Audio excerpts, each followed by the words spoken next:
आज हम बात करेंगे इटली के एकीकरण के बारे में। इटली का जो एकीकरण है उसको हम आज विस्तार से देखेंगे कि कैसे कैसे इटली का एकीकरण हुआ, और इसमें हम इसके पृष्ठभूमि की बात करेंगे। फिर इटली के एकीकरण में जो बाधक तत्व है और एकीकरण के दौरान जो प्रक्रिया चली, एकीकरण किस प्रकार हुआ उसकी बात करेंगे, और अंत में जो हमारे पास परिणाम आया हम उसकी बात करेंगे। तो आइए शुरू करते हैं। अगर हम इसके पृष्ठभूमि की बात करें तो जो इटली में जो है वो प्राचीन गौरव के चिन्ह जो है वो मौजूद थे। और प्राचीन गौरव के चिन्ह इटली के साहित्य हो गया, इटली के स्मारक हो गए और इटली की जो धरोहर थी। लेकिन मध्यकाल में क्या हुआ कि मध्यकाल में जो है वो प्रमुख दो कारणों से, और प्रमुख दो कारण कौन थे? एक था धार्मिक कारण जिसमें कि धर्म है, और दूसरा था सामंतीकरण। सामंतीकरण इन दो मुख्य कारणों की वजह से इटली जो है वो क्या हो गया, वो कई छोटे छोटे राज्यों में जो है वो विभाजित हो गया। ठीक, अब वो जो छोटे छोटे राज्य थे, अगर हम उसकी बात करें तो ये जो इटली का मैप है इसको थोड़ा नजदीक कर देता हूं मैं ताकि आपको दिखे। पिडमोल्ट हो गया ये वाला, और वेनेशिया हो गया, टस्कैनी हो गया, और लोम्बार्डी हो गया, और सिसिली हो गया, ये नेपल्स हो गया। इन छोटे छोटे भागों में जो है वो इटली बट गया था। इटली के छोटे छोटे भागों में बट जाने के बाद जो है इसके बाधक तत्वों की अगर हम बात करें कि इटली के एकीकरण में जो है वो कौन से बाधक तत्व थे, तो अगर हम भौगोलिक संरचना की बात करें तो लोम्बार्डी और वेनेशिया जो है वो, लोम्बार्डी और वेनेशिया ये जो था ये ऑस्ट्रिया का कब्जे में था। ये वाला लोम्बार्डी वेनेशिया ऑस्ट्रिया ने जो है इस पर कब्जा कर लिया था। ठीक, और जो नेपल्स और सिसिली जो था, नेपल्स और सिसिली ये जो है फ्रांस के कब्जे में था। जैसे इटली छोटे छोटे भागों में बंटने लगा तो क्या हुआ कि नेपल्स और सिसिली जो है वो फ्रांस के शासक यानी कि बुर्बो वंश जो था वो बुर्बो शासक के अधीन था। उन्होंने जो है इस पर शासन कर दिया था। ये दिखा देता हूँ आपको, ये है नेपल्स और ये रहा सिसिली। ये दोनों जो है दक्षिण के भाग थे ये इटली के, ये जो है फ्रांस के कब्जे में चले गए थे। और अगर हम बात करें पीडमाल्ट और सार्डिनिया की, और सेवास और नीस, ये जो है ये सेवास, ये नीस और ये सार्डिनिया। ठीक, और ये पीडमाल्ट, ये जो है ये थे पीडमाल्ट सेवास के शासन के अधीन थे। जो सेवास का शासक था उसके अधीन जो है ये राज्य थे। तो इटली जो है वो इतने भागों में बट गया था, और बीच में जो है रोम पोप का शासक था, जहाँ पे रोम वासियों ने जो है अपना शासन बसाया हुआ था।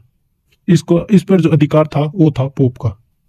तो अगर हम अगले इसकी बात करें तो कुलीनबर्ग यानी कि जिसे अमीरबर्ग भी कहा जाता है, ये जो है मौजूद था इटली में।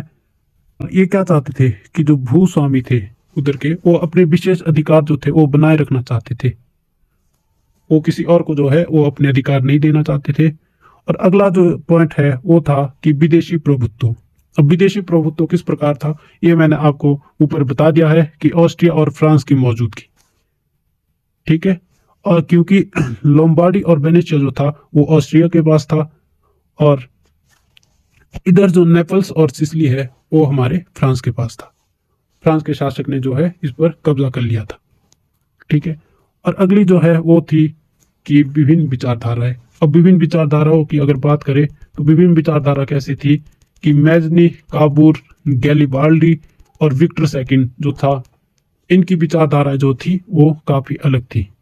इनकी एक विचारधारा नहीं थी, आपस में विचारधारा मिलती नहीं थी। इस वजह से जो है वो इटली के एकीकरण के मार्ग में जो है वो बाधक तत्व थे।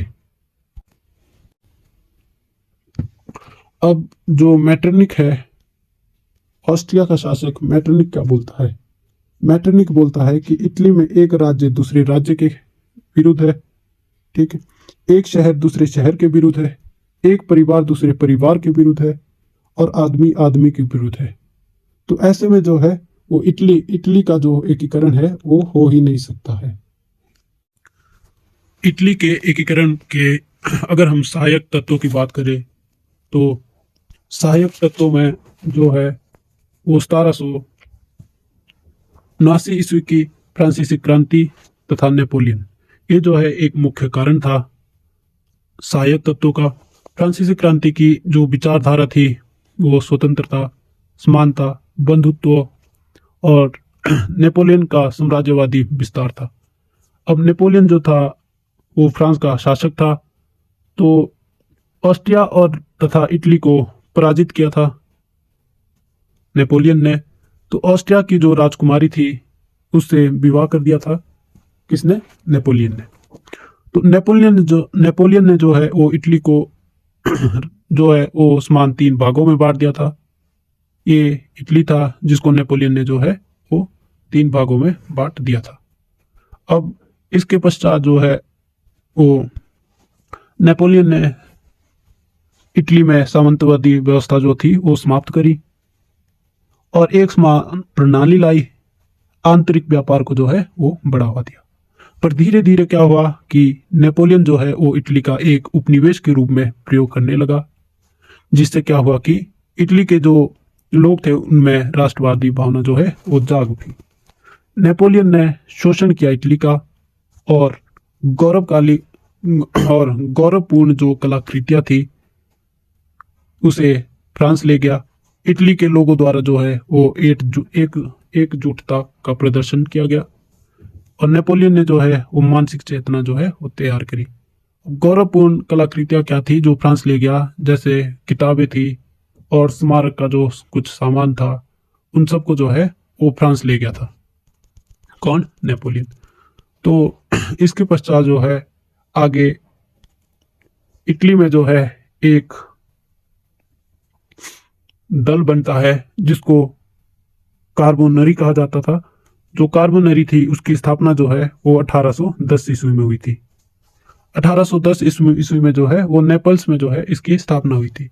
नेपल्स जो सिसिली के साथ था, दक्षिण का एरिया, उधर हुई थी, जो मैंने आपको अभी मैप में पीछे दिखाया। तो कोयला मजदूर द्वारा जो है ये एक संघ बनाया गया था। 1830 ईस्वी में जो है 1830 आते आते जो है इसमें जो सैनिक थे, सदस्य थे, उनकी संख्या जो है वो 7000 हो गई थी। और ये जो संघ था वो इटली वासियों का संघ था। पूरी इटली में जो है ये संस्था जो है वो फैल चुकी थी और जो इसके लोग थे वो क्या थे? गुप्त क्रांतिकारी। मतलब कि संस्था जो थी ये गुप्त रूप से जो है वो कार्य करती थी। ठीक। तो इसके जो उद्देश्य थे वो थे कि विदेशियों को निकालना, कि भाई इटली में जो विदेशी है, रोम है, ऑस्ट्रिया के है और फ्रांस है, इन सबको जो है निकाल फेंको इटली से। तो राजनीतिक उद्देश्यों की पूर्ति के लिए जो है वो धार्मिक उत्सव का जो है इन्होंने सहारा लिया। अगर हम इतिहास के पन्नों में देखें तो आज भी धर्म से बड़ा शस्त्र कोई है ही नहीं। ठीक है, धर्म जहां पर आता है उधर सब कुछ फीका पड़ जाता है। तो उसके बाद जो है अगला जो पॉइंट है वो बात करते हैं हम मैजनी और यंग इटली। अब बात करेंगे कि मैजनी कौन था। ठीक है, उसने क्या किया। ठीक है, अब देखो 1831 में यंग इटली संस्था का निर्माण करा। किसने? मैजनी ने। कहाँ का रहने वाला था? इटली का रहने वाला था। और संस्था का कार्यक्रम जो था वो क्या था? स्वतंत्रता को बढ़ावा दिया इस संस्था ने। किसने? यंग इटली ने। इटली का एकीकरण किया जाए, ये जो है इस संस्था ने कहा, मैजनी ने कहा। और ऑस्ट्रिया को बाहर करना है कि जो इटली में भाई ऑस्ट्रिया का शासक है, वेनेशिया और ऊपर उधर पिडमार्ट में था, तो उसको जो है ऑस्ट्रिया को जो है इटली से बाहर करना है। ठीक है, और स्वतंत्रता संग्राम में जो था वो सिर्फ इटली वासी हो, विदेशियों का सहयोग जो है हम नहीं लेंगे, इन्होंने पूरी तरह से जो है मना कर दिया था। और एक और भाषण जो है वो मैजनी द्वारा दिए गए, जिसमें कि इटली वासियों में राष्ट्र भावना जागृत हुई। और मैजनी ने कहा कि इटली एक राष्ट्र है और एक राष्ट्र बना रहेगा। ठीक है, ये थे मैजनी के विचार। और अगले सहायक तत्वों की अगर हम बात करें तो वो है कोयला एवं लोहा। अब ये किस प्रकार से जो है वो इटली के एकीकरण में सहायक हुआ, आइए इसकी बात करते हैं। तो कोयला और लोहा जो क्या हुआ, उद्योगीकरण हुआ, मतलब कि बट गए थे ये। कोयला और लोहे का जब उद्योगीकरण हुआ तो उद्योगों का क्या बड़ा विकास हुआ, मशीनीकरण आया, मशीनों की व्यवस्था हुई। ठीक है, जल मार्ग, परिवहन परिवहन जल मार्ग और रेल मार्ग, इन सब का निर्माण हुआ। और एक दूसरे स्थानों में जो है वो कमी आई, मतलब आसान रह गया संदेश पहुंचाना, तो आसानी होगी, जो जिसने जो है एकीकरण को बढ़ावा दिया। ये थे इसके सहायक तत्व। इटली के एकीकरण की जो प्रक्रिया है, अब हम प्रक्रिया की बात करते हैं। और इधर से जो है हमारा मेन मसला शुरू होता है कि मसला है क्या। ठीक, तो इसको जो है वो 3 चरण में जो है वो बांटा है। तो प्रथम चरण की अगर हम बात करें तो इसमें जो है निरंकुश शासन, रूढ़िवादी लोग, अंधविश्वासी लोग जो कि इटली के थे, पोप और ऑस्ट्रिया। पोप जो है वो उनका अधिकार रोम में था, और ऑस्ट्रिया ने जो है वेनेशिया और पीडमार्ट पर जो है अपना अधिकार पहले से जो है वो जमा रखा था। इनके प्रभाव जो है वो एकीकरण के रास्ते में जो है वो रुकावट थी, सबसे बड़ी बाधा थी। तो इसके बाद जो है अगर हम पहले पॉइंट की बात करें तो कार्बोनरी की स्थापना, जो कि मैंने आपको अभी भी बताया कि किस प्रकार 1810 में जो है वो इटली के देशभक्तों द्वारा एक गुप्त संस्था बनाई गई थी जिसका नाम कार्बोनरी था। एक गुप्त संस्था थी और इटली के देशभक्तों द्वारा जो है वो स्वतंत्रता के लिए बनाई गई थी। तो इसकी जो है ट्रिक, उम्मीद करता हूँ आपको पसंद आएगी। इसका जो मतलब है वो है स्पिन फील्ड मैन। क्रिकेट खेलते हैं तो स्पिन फील्ड मैन। तो एस से अगर हम बात करें तो एस से स्पेन का जो शासक था उसके विरुद्ध जो है 1820 में कार्बोनरी ने विद्रोह करा। ठीक है, और पी आई से अगर हम बात करें तो पीडमार्ट का शासक कौन, आई से इमानुएल, विक्टर इमानुएल जो था वो पीडमार्ट का शासक था। कार्बोनरी ने जो है 1820 में ही इसके विरुद्ध भी आक्रमण करा। कहाँ का शासक, पीडमार्ट का शासक कौन, विक्टर इमानुएल। और एन एफ से अगर हम बात करें तो एन से नेपल्स, और एफ से जो उधर का शासक था फर्डिनेल्ट। ठीक है, फर्डिनेल्ट उधर का जो शासक था फर्डिनेल्ट, उसके विरुद्ध कार्बोनरी ने विद्रोह किया। और एम की अगर हम बात करें तो एम से मतलब मैटरनिक। मैटरनिक जो था वो ऑस्ट्रिया का शासक था। तो मैटरनिक ने क्या किया कि बीच में हस्तक्षेप करा। ठीक है, और उसके बाद शक्ति थी तो शक्ति से क्या किया कि इस विद्रोह का दमन कर दिया। पीडमार्ट और नेपल्स का जो शासक था उन दोनों ने आपस में उदार शासन कायम रखने की घोषणा की। ठीक, और उसके पश्चात जो है मैं दिखा देता हूँ आपको। ये था हमारा पीडमार्ट, जहाँ का शासक जो है वो विक्टर इमानुएल था। ठीक है, और ये हो गया हमारा नीचे दक्षिण में जो है ये सिसिली हो गया और ये नेपल्स हो गया। ठीक है, आगे जो है 1830 आता है। 1830 में क्या हुआ कि फ्रांस की राज्य क्रांति हुई। फ्रांस की राज्य क्रांति हुई और शासक कौन था उस टाइम पे, फ्रांस का नेपोलियन था। ठीक है, तो जिसका प्रभाव जो है अनेक देशों पर पड़ा। इसकी जो ये ट्रिक बनाई हुई है मैंने, उम्मीद है ये भी आपको पसंद आएगी। कि फच देखकर बेहुदा किया मैटरनिक ने पीपी मोड़ी। पीपी मतलब गाड़ी। ठीक है, तो एफ सी एच से अगर हम बात करें तो एफ से फ्रांस का शासक कौन, चार्ल्स 10वां।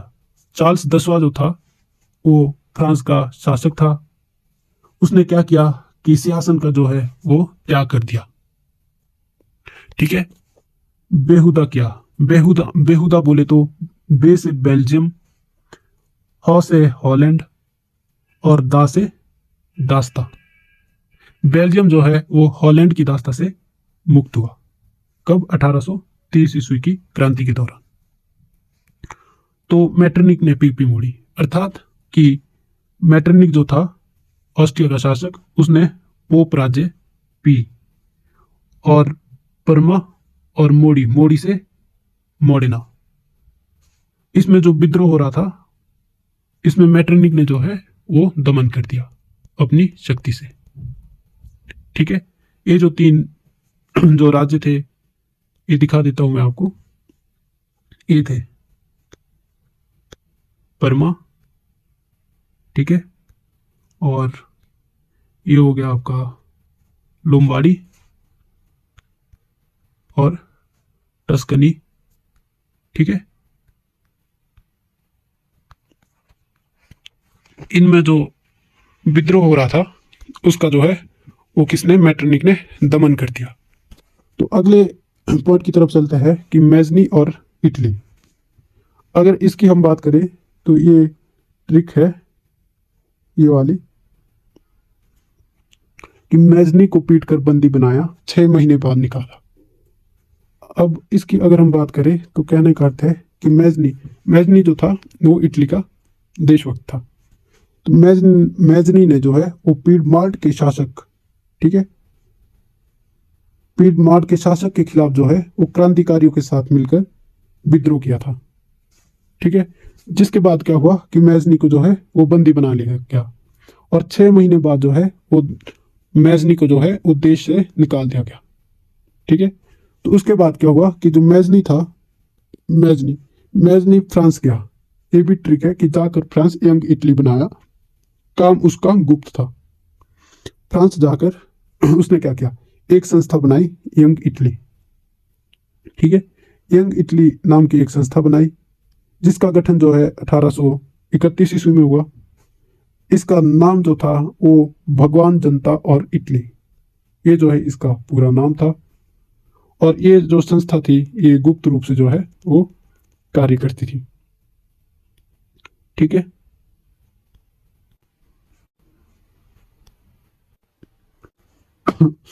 अगले पॉइंट की तरफ चलते हैं हम। अगला जो पॉइंट है वो है 1848 की क्रांति। 1848 में एक क्रांति होती है फ्रांस की, जिसका प्रभाव जो है ऑस्ट्रिया पर भी पड़ता है। तो उदारवादियों ने जो है वो ऑस्ट्रिया के विरुद्ध जो है वो विद्रोह कर दिया था। वो कैसे किया आइए देखते हैं। तो क्या हुआ कि मेटरनिक जो था 1848 की क्रांति के पश्चात क्या हुआ कि उसे भागकर जो है वो इंग्लैंड जाना पड़ा। इंग्लैंड गया और लोवे विद्रोह हुआ। ये ट्रिक है, आइए समझाता हूं ये कैसे। कि मेटरनिक जो था उसे भागकर ऑस्ट्रिया से कहाँ जाना पड़ा? इंग्लैंड। ठीक है, लो से लोम्बार्डी और वे से वेनेशिया। वेनेशिया में क्या हुआ? लोम्बार्डी और वेनेशिया, इन दोनों में क्या हुआ कि विद्रोह हो गया, लोम्बार्डी और वेनेशिया में। दिखाता हूं मैं आपको मैप के थ्रू कि ये देखिए, ये रहा लोम्बार्डी और ये रहा वेनेशिया, जो कि कब्जे में था किसके? ऑस्ट्रिया के कब्जे में था ये। ठीक है, तो इसके बाद जो है क्या हुआ कि लोम्बार्डी और वेनेशिया में जो है वो विद्रोह हो गया। और दूसरी ट्रिक है कि पीटकर चार्ल्स एल्बर्ट ने लोम्बार्डी पर आक्रमण किया। अर्थात पीटकर मतलब पीडमार्ट का जो शासक था चार्ल्स एल्बर्ट, उसने क्या किया कि क्रांतिकारियों का साथ दिया। चार्ल्स एल्बर्ट ने जो पहले से ऑस्ट्रिया के खिलाफ जो है वो विद्रोह कर रहे थे, कौन? क्रांतिकारी इटली के। और लोम्बार्डी पर जो है उसने लोम्बार्डी पर आक्रमण कर दिया। तो मार्च 1848 ईस्वी आया, ये भी ट्रिक है, जिसमें ऑस्ट्रिया को दूर किया। अर्थात मार्च 1848 में जो है, मार्च 1848 में ऑस्ट्रिया की सेना को जो है लोम्बार्डी से भगा डाला। किसने? क्रांतिकारियों ने। और पीडमार्ट का जो शासक था, कौन? Charles Albert. इन्होंने मिलकर जो है ऑस्ट्रिया की सेना को लोम्बार्डी से भगा रहा। तो वेनेशिया में क्या हुआ कि गणतंत्र की स्थापना करी, किसने? चार्ल्स एल्बर्ट ने। तथा पोप साम्राज्य टस्कनी और नेपल्स के शासक ने चार्ल्स एल्बर्ट की सहायता का वचन दिया। टस्कनी, नेपल्स और जो पोप साम्राज्य था, उन्होंने क्या किया कि चार्ल्स एल्बर्ट जो है उसकी सहायता करने का जो है वचन दिया आगे से, अगर ऐसा विद्रोह फिर होता है तो। पर बाद में क्या हुआ कि वचन दिया, लेकिन उसके भय से जो है वो बाद में मुकर गए। जो शासक थे पोप साम्राज्य के, टस्कनी के, नेपल्स के, ये ऑस्ट्रिया के भय से जो है वो बाद में मुकर गए। चार्ल्स एल्बर्ट था, वो पीडमार का शासक था। उसने क्या करा कि सिंहासन का त्याग कर दिया। और इधर हमारा जो है वो प्रथम स्टेज जो था, पहला चरण बोलते हैं जिसको, वो खत्म होता है। अब हम जो आगे चलते हैं दूसरे चरण की ओर। अब हम बात करते हैं इटली के एकीकरण का दूसरा जो चरण है, दूसरे चरण की। तो दूसरे चरण में जो है 1849 में जो है पीडमार्ट का जो शासक था चार्ल्स एल्बर्ट, उसने जो है सिंहासन का त्याग कर दिया था। उसके बाद उसका पुत्र जो है विक्टर इमानुएल शासक बना और उसे जो है काबूर जैसा देशभक्त प्राप्त हुआ। अब काबूर कौन था इसकी बात करते हैं। काबूर के प्रयत्न, पहले पॉइंट की अगर हम बात करें तो काबूर एक देशभक्त था। इटली के एकीकरण के मार्ग में जो है इसने कार्य किया। 1850 में कृषि और व्यापार का मंत्री बनाया गया विक्टर इमानुएल के द्वारा, जो कि पीडमार का शासक था। और उसके पश्चात 1852 ईस्वी में उसे प्रधानमंत्री बनाया गया। आर्थिक विकास में कार्य किया, सड़कें, नहरें, रेल और अन्य देशों से संधियां करी। ऑस्ट्रिया का मुकाबला करने के लिए 90,000 सैनिकों की जो है एक सेना तैयार करी। किसने? काबूर ने। तो काबूर और क्रीमिया युद्ध, हमारा जो अगला पॉइंट है वो है काबूर और क्रीमिया युद्ध। क्रीमिया युद्ध जो है वो 1854 ईस्वी में हुआ था, जिसमें एक ट्रिक बनाई है, उम्मीद है आपको पसंद आएगी। तफरकी, TEFRKY, टी से टर्की, ई से इंग्लैंड, एफ से फ्रांस। ये जो है क्रीमिया युद्ध में जो 1854 में हुआ था, ये तीन देश जो है वो एक साइड थे और दूसरी साइड जो था वो आर से रूस, ठीक, और के से क्रीमिया और वाई से युद्ध। कब? 1854 में, जिसमें कि रूस जो है वो अकेला पड़ गया और रूस को पराजय का सामना करना पड़ा। काबूल भी जो है टर्की, इंग्लैंड और फ्रांस, इनके साथ जो है मिलकर 15,000 सैनिक जो है वो टर्की, इंग्लैंड और फ्रांस की सहायता के लिए काबूल ने भेजे। तो रूस की पराजय के बाद 1856 ईस्वी में जो है पेरिस में जो है वो एक शांति सम्मेलन होता है, जिसमें इटली भी शामिल हुआ, अर्थात काबूल। तो काबूल को जो है वो समस्त इटली का प्रतिनिधि माना गया और काबूल की विजय से इटली का एकीकरण की जो है वो वास्तविक कार्य जो है वो शुरू होता है। ठीक,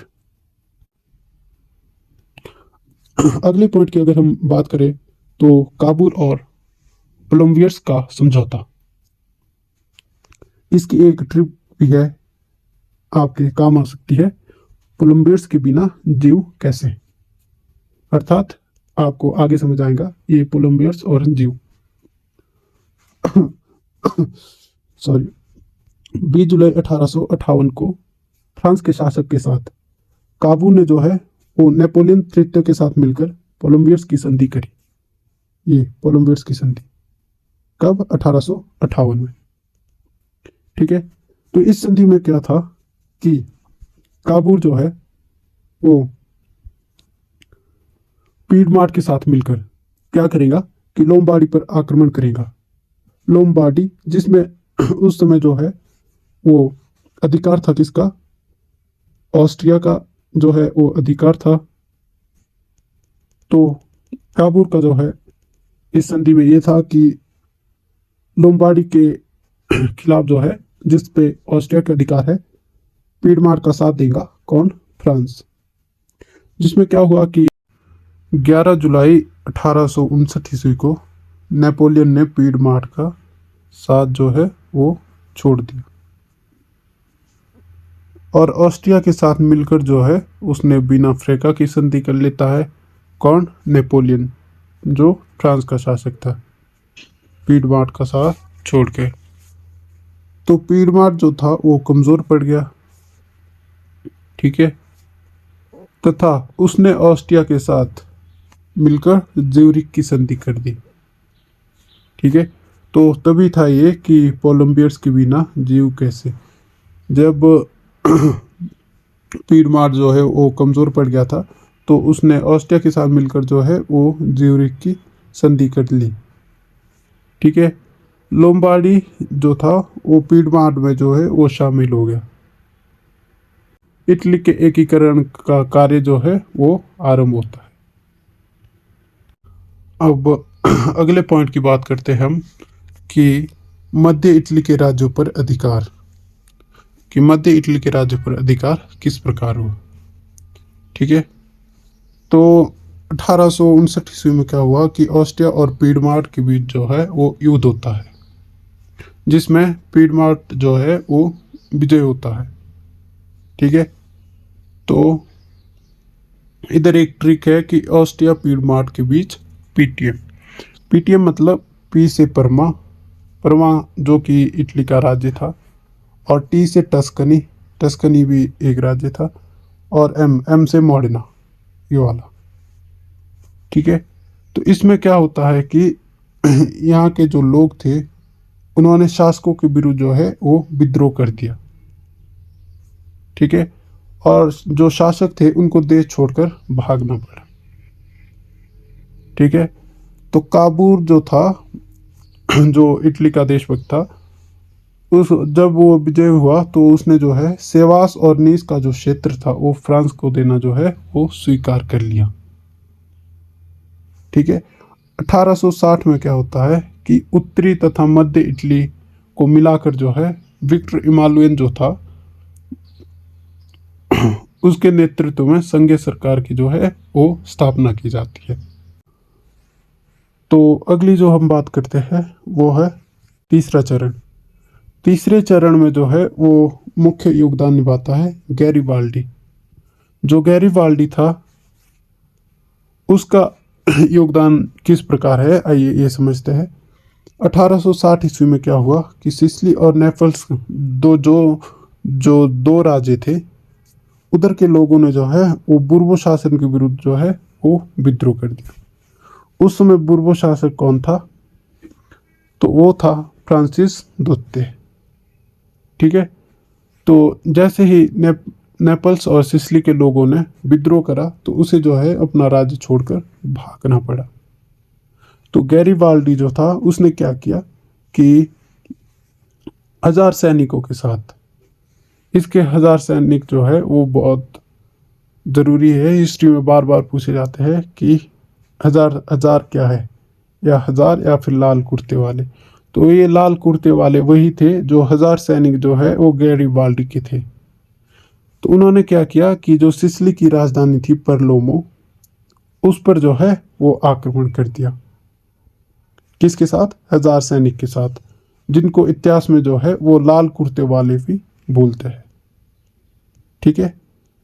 तो नेपल्स पर जो है वो किसका अधिकार हो गया, गैरीबाल्डी का, 1860 ईस्वी में। तो इसके पश्चात जो है गैरीबाल्डी जो है वो पोप का जो राज्य था रोम, उस पर जो है आक्रमण करने की योजना बनाने लगा। पर इसकी योजना को जो है वो काबूल जो था उसने भाप लिया था, ठीक है। काबूल ने क्या किया कि गैरीबाल्डी को रोकने के लिए जो है वो काबूल ने क्या किया कि नेपोलियन नेपोलियन तृतीय जो था फ्रांस का शासक, उसको कहा कि तुम जो है भाई वो पोप पर आक्रमण कर दो। ठीक है, नेपोलियन को। तो नेपोलियन ने क्या किया कि पोप पर जो है आक्रमण कर लिया और जो रोम था वो अपने कब्जे में ले लिया। किसने? नेपोलियन ने। तो गैरिबाल्डी जो था वो यहीं पर जो है वो पराजित होता है। और गैरिबाल्डी जो था वो स्वतंत्रता का समर्थक होते हुए वो क्या बोलता है कि मैं जो हूँ वो स्वतंत्रता का समर्थक हूँ, और गैरिबाल्डी ने जो है वो अपने देशभक्त होने का परिचय दिया।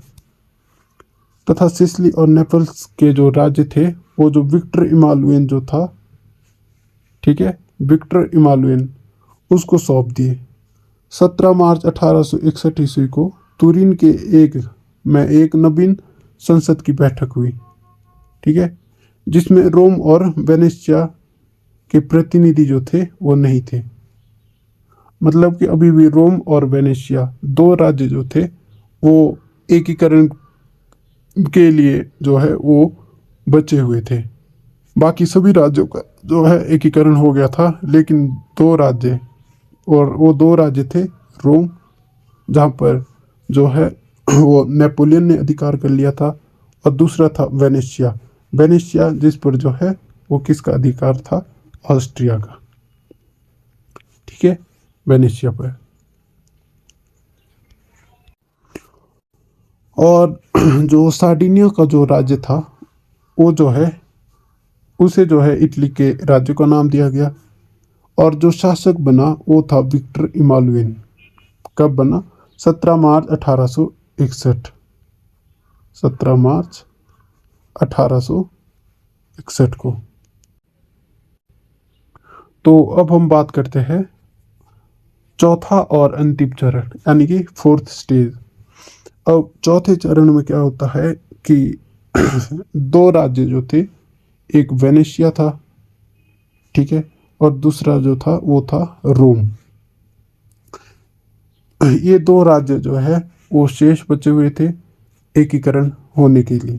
बाकी सभी इटली के राज्यों का एकीकरण हो गया था, पर वेनेशिया जिस पर अधिकार था उस समय ऑस्ट्रिया का, और रोम जिस पर अधिकार था फ्रांस का, यानी कि नेपोलियन। ठीक है, तो वेनेशिया को जो है ये मौका कब मिलता है? ये मौका मिलता है जब 1866 ईस्वी में जो है 14 जून 1866 में ऑस्ट्रिया और प्रेशिया का युद्ध होता है। तो इसमें जो इटली था वो साथ देता है किसका? प्रेशिया का। प्रेशिया का साथ देता है ताकि ऑस्ट्रिया जो है वो कमज़ोर हो जाए और उसे वेनेशिया छोड़ना पड़े। ठीक है, तो 3 जुलाई 1866 ईस्वी को क्या होता है कि ऑस्ट्रिया जो है वो पराजित हो जाता है। किससे? बिस्मार्क से। बिस्मार्क जो था वो था प्रेशिया का शासक था, बिस्मार्क। तो बिस्मार्क ने जो है ऑस्ट्रिया को पराजित किया और प्रेग की संधि के लिए जो है वो विवश कर दिया। किसको? ऑस्ट्रिया को। तो इधर से इटली में जो है वो वेनेशिया भी शामिल हो जाता है जब ऑस्ट्रिया प्रेशिया युद्ध में जो है प्रेशिया की विजय होती है। ठीक है, तो अब था एक अंतिम राज्य जो था रोम, जिस पर अधिकार था फ्रांस का। ठीक है, अब रोम की विजय का अवसर जो है वो कापुर को कब मिलता है? जब फ्रांस और प्रेशिया युद्ध होता है। इसमें इटली जो है वो फिर से जो है वो प्रेशिया का साथ लेता है। ठीक है, और 1870 ईस्वी में जो है फ्रांस और प्रेशिया का में के बीच जो है वो सेडान का युद्ध होता है, जिसमें जो है फ्रांस को हार का सामना करना पड़ता है और रोम को जो है उसे छोड़ना पड़ता है। नेपोलियन जो था वो अपनी इस हार से बहुत शर्मिंदा भी होता है और बाद में वो आत्महत्या भी कर लेता है। तो इस प्रकार जो है इटली का एकीकरण होता है और रोम को जो है वो इटली की राजधानी बनाया जाता है। तो उम्मीद है आपको ये वीडियो अच्छी लगी होगी। धन्यवाद।